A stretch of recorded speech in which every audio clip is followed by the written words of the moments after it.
झी24 तास एक पाऊल पुढे। दुष्काळाचे दुर्दैवी दशावतार सुरूच आहेत। अहमदनगरमध्ये आज एका पाणी टंचाईमुळे एका महिलेचा बळी गेलाय।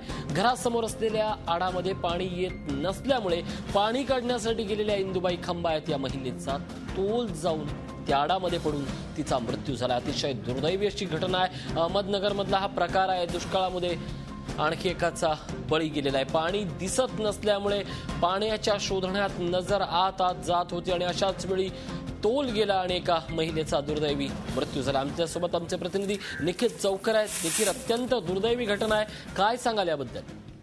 नक्कीच ऋषी, म्हणजे अहमदनगर मधला पाथर्डी तालुका हा दुष्काळी तालुका म्हणून ओळखला जातो। त्यातल्या दैत्य नांदूरमध्ये गेल्या 8 दिवसापासून पाण्याचा थेंबही नव्हता।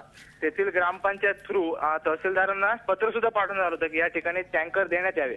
मात्र आज सकाळी ज्यावेळेस ही महिला इंदुबाई खंबायत ही महिला ज्यावेळेस आपल्या आडाजवळ गेली त्यावेळेस तिला त्या आडामध्ये पाणी येताना दिसलं, म्हणून ती पाणी काढायला गेली असता तिचा पाय घसरला आणि ती त्या आडामध्ये पडून तिचा मृत्यू झाला।